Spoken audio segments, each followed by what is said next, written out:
4차 산업혁명의 영향으로 일자리가 급속하게 이제 줄어들고, 그다음 2030년에는 그 최악의 실업 사태가 나타날 거다 이렇게 예견을 하셨는데 어떤 근거로 좀 그렇게 말씀하시죠? 사실 일자리 관련해서는 영국의 옥스퍼드 대학 연구 결과나 미국 백악관 보고서 이런 데에 잘 드러나고 있습니다. 이게 이제 일반인들에게 잘 알려지지 않아서 우리는 그냥 매일 실업률 통계만 보고 있는 거죠. 그런데 실업률은 사실 가려져 있는 부분이 많이 있습니다. 그래서 이제 우리들은 어떻게 얘기하냐면 우리가 생산 가능 인구라는 용어를 쓰는데 이거는 15세부터 64세. 그러니까 팔다리를 움직여서 뭔가를 할 수 있는 사람들이죠.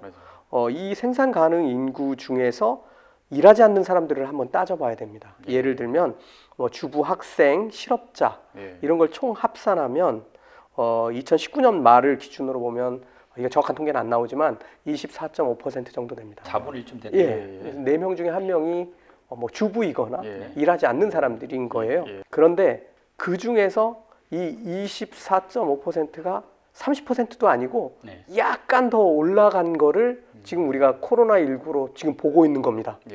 갑자기 여행업이 빵 막혀버려갖고 회사를 그만둬야 되는 사람들 생기고 하면서 이게 조금 더 순식간에 올라가는 거를 지금 경험하고 있는데 느끼시기에 어떠세요? 정말 이거는 진짜 완전히 이러다가 나라가 망할 것 같지 않습니까? 그런데 상반기를 놓고 보면 뭐 마이너스 1.5%, 1년 전체로 보면 마이너스 2.1% 지금 추정치들 얘기하고 있는데 마이너스 2%가 이런 겁니다. 그런데 만약에 이렇게 일하지 못하는 인구들이 늘어난다는 거는 생산활동이 안 일어난다는 거하고 똑같죠. 뭐 가게에 갔더니 문도 안 열고 하는 거하고 똑같죠. 이거를 지금 앞에서 설명드렸던 연구기관이나 뭐 백악관 보고서 같은 데 보면은 2030년 되면 거의 50%에 육박한다고 되어 있습니다.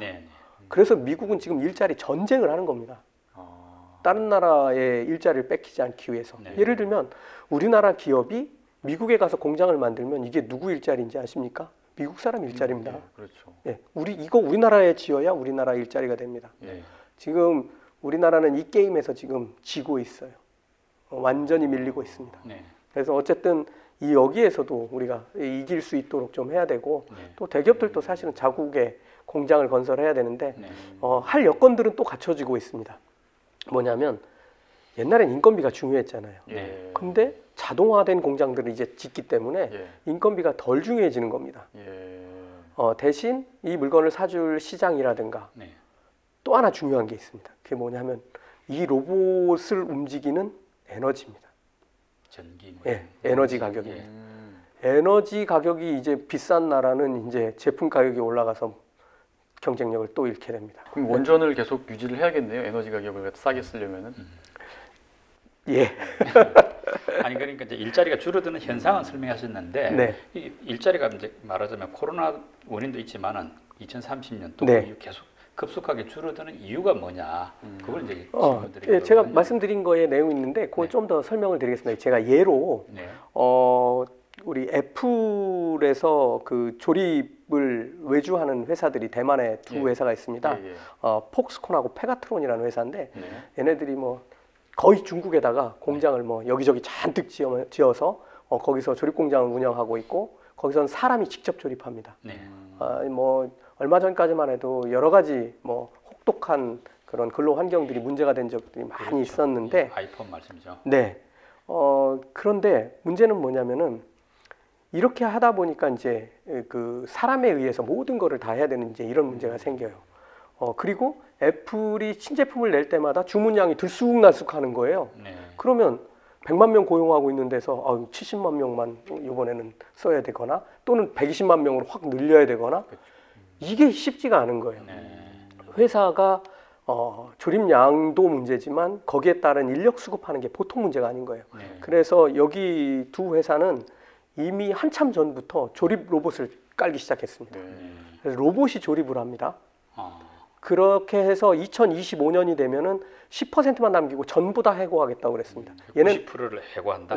그 지금 어떻게 하느냐면 어디에 있는 공장 하나 여기에 아주 극히 10% 인력만 남기고 90%를 해고합니다. 공장 하나가 지어지면 그러니까 이쪽 공장에서 계속 조립하다가 이쪽 공장에 가서 로봇이 싹 조립하고 여기는 10%만 일로 가고 다 없어집니다.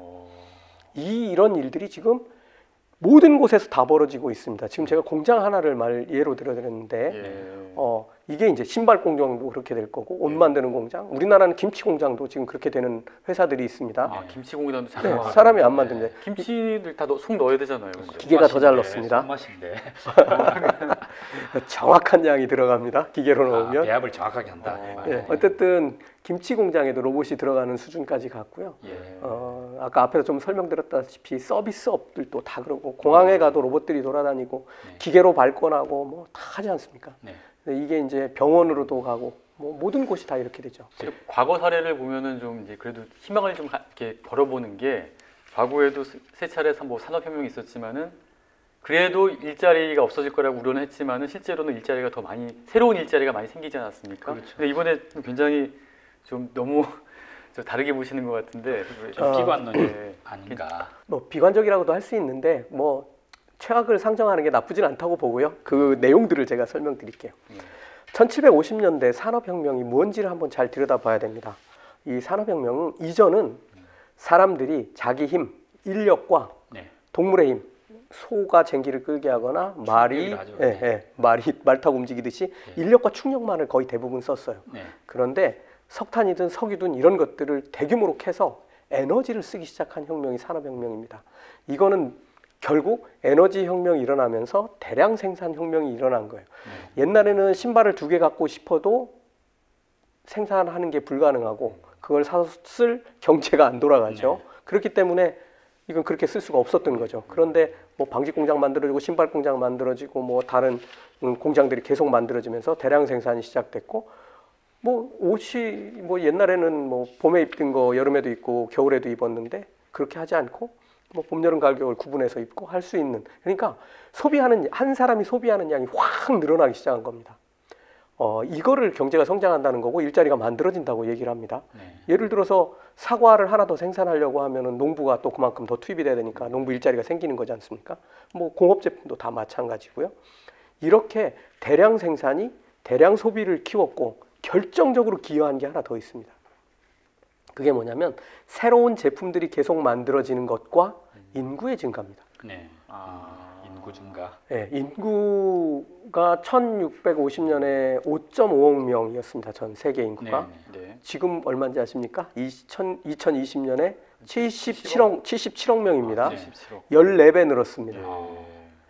단순하게 놓고 불과 몇백 년 동안 우리 1750년 산업혁명부터 지금까지 300년도 안 됐습니다. 그동안에 인구가 14배가 늘었습니다. 이거를 한번 놓고 보면 소비가 어떻게 늘었는지 이해되시죠? 그런데 지금 인구 통계들을 한번 보면 뭐 파퓰레이션 사이트 같은 데 가셔가지고 전 세계 중에서 특히 선진국 인구, 나이대별 인구 이런 것들 딱 분리해서 볼 수 있거든요. 20년 전부터 이런 미국과 같은 나라 또 그다음에 뭐 유럽 그다음에 뭐 일본도 마찬가지인데 선진국들 전체 인구는 줄어들기 시작했습니다. 그 인구가 줄어드는 여파들은 뭐 지금 이제 다 선진국들도 뭐 폭탄처럼 떨어지고 있고요. 인구가 줄어든다는 건 경제가 성장하는 거에 최악의 걸림돌입니다. 근데 뭐 예를 들면 소비하는 양이 똑같아도 한 사람이 더 늘어나면 1% 성장하는 겁니다. 그렇죠? 100명이 소비하는 양이 똑같이 있다가 한 사람이 더 늘어나면 인구가 1% 늘면 1% 소비가 늘어나는 겁니다. 더 안 먹어도 되는 거죠. 안 써도 되는 거죠. 근데 지금 우리나라 인구도 작년 11월부터 자연 감소하기 시작했습니다. 한동안은 속도가 안 날 텐데 제가 인구 얘기할 때 1970년생 100만 명, 1990년생 20년 흘렀죠. 65만 명, 35% 증발했습니다. 그 다음에 2019년 작년 29만 명, 71% 증발했습니다. 지금 우리 인구를 한번 조금 러프하게 볼 필요가 있는데요. 1970년생이 100만 명 태어났고 20년 후인 1990년생이 65만 명 태어났습니다. 35%가 줄어들었습니다. 그러다가 2019년에는 29만 명 태어났습니다. 71%가 증발해버렸습니다. 그런데 지금 1990년생이 겪고 있는 가장 심각한 문제가 뭐냐면 일자리 문제예요. 취업이 안 됩니다. 이게 여러 가지 문제들이 있는데 100만 명씩 태어난 세대들이 아직 은퇴를 안 하고 꽉 차 있는 문제들도 있습니다. 그런데 이 사람들이 진입할 일자리가 없다는 건 그런 문제도 있지만 새로운 일자리가 이제는 잘 안 늘어난다는 거예요. 네.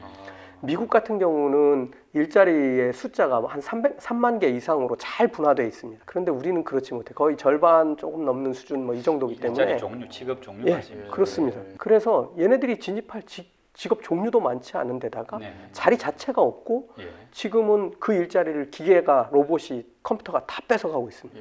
그러니까 점점 어려워지죠. 지금 이런 이중고, 삼중고에 직면하고 있고 앞으로는 선진국들도 이제 뭐 경제 성장이라는 걸 거의 포기하는 수준으로 갈 겁니다. 왜냐하면 뭐 아까도 말씀드렸지만 인구 줄고 있고 사람들이 옛날처럼 소비 안 하거든요. 옛날에는 집에 신발 10켤레 있으면 되게 자랑거리였는데 지금은 이상한 사람 취급합니다. 좀 미니멀한 라이프를 원하고 뭐 그렇게 돼가고 있기 때문에 소비도 이제 줄어들고, 또 하나는 기술이 만들어내는 여러 가지 그 환경이 변해요. 이게 뭐냐면 옛날에 스마트폰 초기를 한번 생각해 보시면 1년 쓰면 배터리 왜 이래? 그렇죠. 뭐 이런 상황이었는데 자주 교체를 또 해줬어요. 지금은 이제 그 기술이 더 발전해서 이제는 그것마저도 계속 늘려갑니다. 그런데 그렇게 안 되는 제품은 안 팔립니다. 이게 기업으로서는 조금 악순환이에요. 좀 고장도 나고 교체도 하고 해야 되는데 니네 제품 고장 나니까 안 써. 이렇게 되는 거죠. 어쨌든 이거 일자리가 줄어드는 이런 뭐 대세 상황 속에서 우리 투자자들로서는 이제 그 말하는 경제적인 자유를 얻어야 된다. 이게 우리 부대표님이 계속 책에서 이제 강조하시는 내용인데 얼마 정도 벌어야 경제적 자유인이 될 수 있는가? 그게 궁금하거든요. 다들 궁금해하시는데 사실은 답은 질문하시는 분 머릿속에 있습니다. 왜냐하면 이거를 뭐라고 하냐면 내가 목표로 하는 소득은 제가 모르죠. 제 소득은 있습니다만 예를 들어서 A라는 사람이 연간 4,500만 원 수입으로 살았습니다. 근데 이분들 수입을 자세히 뜯어보면 자기가 일해서 버는 소득, 이걸 능동적 소득이라고 합니다. 내가 움직여야만 나오는 돈입니다. 내가 시간을 팔든 뭐 사업을 하든 내가 아무것도 안 하면 안 나오죠. 그래서 내가 뭔가 일을 해서 버는 돈, 이거를 능동적 소득이라고 하고, 투자해서 번 돈은 내가 하는 일이 거의 없죠. 그래서 이거를 수동적 소득이라고 합니다. 근데 대부분 사람들은 능동적 소득과 수동적 소득을 같이 가지고 있습니다. 가끔 수동적 소득이 마이너스를 내서 문제이긴 한데 어쨌든 종국에는 능동적 소득이 0이 되는 겁니다. 그리고 수동적 소득만으로 내가 원하는 삶을 살 수 있을 때를 경제적 자유를 얻었다고 얘기를 합니다. 그러면 이 경제적 자유를 얻기 위해서는 제가 지금은 예를 들어서 연간 쓰는 돈으로 5천만 원이 필요해요. 예를 들어 저 뭐하고 애들 학비 대고 해서 딱 5천만 원이 필요한데 앞으로 한 5년쯤 후에 일하지 않게 되었을 때쯤 됐을 때는 한 3천만 원이면은 나는 부부가 충분히 자유로운 삶을 영위하고 살 수 있다. 풍족하지는 않지만 난 내가 하고 싶은 거 하면서 적절하게 여행도 다니고 맛있는 것도 사 먹고 왔다 갔다 하고 뭐 자녀들 용돈도 주고 뭐 하는 그런 삶을 살면서 내 자산이 크게 흐트러지지 않고 갈 수 있다라는 이제 그 자산을 계산하면 되는데 되게 간단합니다. 예를 들어 3천만 원을 예로 들어보겠습니다. 3천만 원을 뭐라고 부르냐면 목표 소득이라고 부릅니다. 목표 소득. 그러니까 다 쓸 돈입니다. 그러려면 세금 내기 전이 얼마인지를 계산을 다시 해야 되죠. 제가 15% 수익으로 환산해서 말씀드리는 겁니다. 15% 수익이 난 돈에서 세금을 내고 3천만 원이 있어야 되지 않겠습니까? 그러면 세금이 22%니까 이거를 0점 거꾸로 1에서 0.22를 뺀 0.78로 나눠보면 됩니다. 그러면은 뭐 그 금액이 내가 실제로 수익이 나는 금액이 한 3,800만 원쯤 될 겁니다. 그러니까 3,800만 원을 벌어야 거기서 22% 떼야 3천만 원이 남는 겁니다.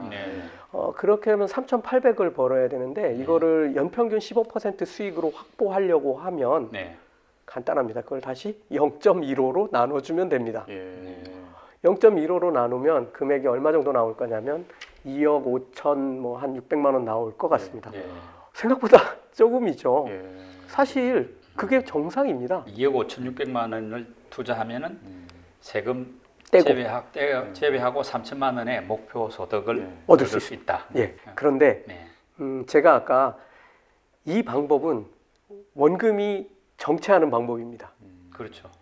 그래서 아까 현금은 이게 원금이 정체하는 거는 현금으로 보관한 거하고 똑같기 때문에 이게 자꾸 줄어드는 것과 마찬가지입니다. 올해도 3천만 원이고 내년도 3천만 원이면 내 소득이 자꾸 줄어드는 거죠. 그래서 이거를 올려야 되는데 이거는 그냥 이렇게 하시면 됩니다. 내가 원하는 경제적 자유를 얻는 시기를 한 2, 3년 뒤로 늦추는 겁니다. 원금이 그냥 불어나도록 놔두는 거죠. 안 쓰고 15%씩 한 3년 정도 더 불게 놔두고 그 다음부터는 내 목표한 소득을 빼서 쓰면 됩니다. 이렇게 하면은 내가 원하는 삶을 사는데 이거를 한번 대도시에서 내가 평생 모은 자산이 3억밖에 안 되는 그런 분들 한번 놓고 생각해 보시면 요거는 문제 해결하는 데 도움이 되실 거예요. 집 주거에 내가 거의 뭐 2억을 쓰고 있거나 이런 건 문제가 심각해지죠. 그렇게 되면은 집값은 오르는지는 모르겠지만 이것도 자기 집일 확률은 낮아요. 2억인 경우라면 전세금이니까 현금으로 보관시켜 놓은 거라서 전세금 올려달라고 할 때 대응할 방법이 없어요. 서울 같은 경우는 전세금이 평균 2억이 넘죠. 훨씬 요즘엔. 그렇기 때문에 방법을 바꿔야 됩니다. 이거를 자산을 다 빼가지고 시골 가면 농가주택들도 있고 아니 이건 이제 뭐 좀 극단적이라고 생각하실 수도 있지만 뭐 어쨌든 좀 내가 가서 살만한 데를 좀 찾아서 최소 투자로 이런 주거할 환경을 만들고 그리고 나서 나머지는 자동으로 돈을 버는 곳으로 옮기고 그 돈으로 좀 풍요롭게 사시는 게 훨씬 더 좋은 방법이죠. 그래서 저는 이제 전체적으로 보면 20년이라는 시간이 누구에게는 긴 시간이지만 지금까지 돈을 많이 확보하지 못하신 분들에게는 참 고통스러운 시기예요.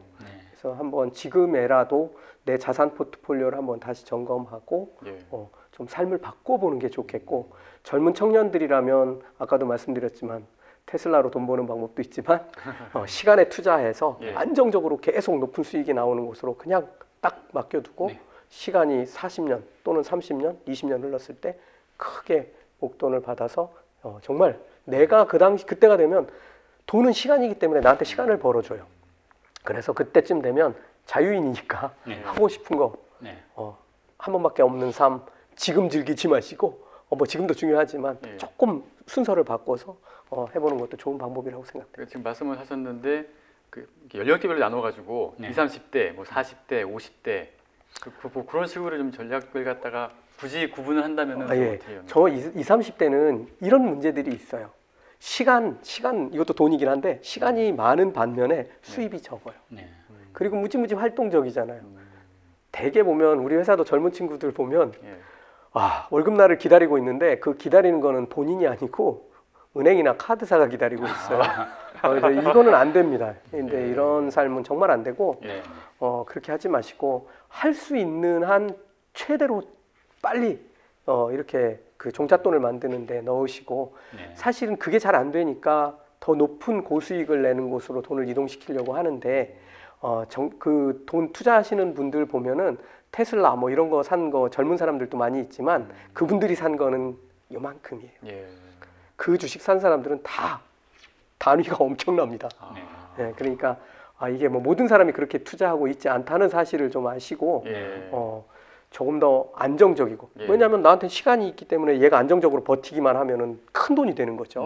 그래서 그렇게 하고 중간에다 넣으면 시간이 얼마 안 남기 때문에 얘가 많이 못 불어나니까 지금 아껴서 빨리 앞쪽으로 옮겨 놓는 작업을 하고 이게 어느 정도 커지면 여기서 버는 돈들은 그때 가면 여유가 생겨요.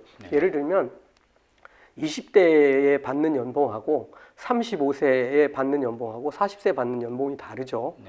40세가 되면 저축을 하지 않으면 어떤 일이 발생하냐면 버는 돈 다 써야 됩니다. 다 써도 부족하죠. 그러면은 모아놓은 돈도 없고 이거 뭐 할 돈도 없어요. 그런데 이때 조금 앞쪽으로 당겨서 내가 저축을 해놓으면 얘는 미래를 위해서 계속 커지고 있고 나는 지금 버는 돈을 대부분 써도 큰 문제가 없는 수준이 됩니다. 그래서 그런 삶을 20대, 30대는 만들어야 되고요. 40대가 되면 공부하실 여유가 되는 분들은 조금 더 빠르게 돈 버는 방법들을 연구해 보시면 됩니다. 그래서 개별 종목에 관련된 것들도 좀 연구도 하시고 그것도 시장에서는 미국에서 하시는 게 더 좋아요. 뭐 저도 한번 그런 일이 발생해서 깜짝 놀랐는데 갑자기 뭐 하루아침에 뭐 우리나라는 상한가가 30%인데 미국은 그런 게 없습니다. 예. 네. 그래 보면은 매일같이 뭐 800% 오른 매일같이가 아니고요. 어떤 때는 막 800% 오른 종목도 나오고 한 100% 정도 오르는 종목은 매일 나옵니다. 네. 그래서 어쨌든 그렇게 이제 종목에 대한 연구를 해서 좀 미래에 크게 성장할 회사를 발굴하는 이런 노력들도 하되 네. 자산의 대부분은 역시 안정적으로 미래의 노후에 크게 될 자산으로 옮겨 놓으시고 그런 공부 같이 하시고 섹터별 투자하셔도 되고 조금 더 이제 50대가 되면 시간이 없습니다. 이제 50세를 기준으로 15년 남은 겁니다. 그렇죠. 네, 근데 단계를 조금 더 나눠 보면 임금 피크제 하는 회사에 있는 분들은 5년 후부터 줄어들고 10년 후에는 은퇴해야 되고 나머지는 5년은 불안정합니다. 이걸 내가 돈을 벌 수 있을지 없을지 모르는 시간입니다. 네. 그래서 그렇게 이제 시간이 없는 분들은 내 자산 포트폴리오를 다시 점검해서 주거비에 다 쓰고 막 이런 거 하지 마시고 좀 더 앞으로 미래에 들어갈 수 있는 좀 더 시간이 흘렀을 때 안정적으로 나한테 현금 수익이 될 수 있는 아까 고배당 ETF 같은 데들 좀 공부 좀 하시고 해가지고 넣으시면 되고요. 이게 ETF가 되게 재밌는 게 아까 6,000개도 넘는다고 제가 말씀드렸는데 가장 수익률이 높이 나는 ETF가 뭔지 찾아가지고 옮겨 다니면서 투자하는 ETF도 있을 정도예요.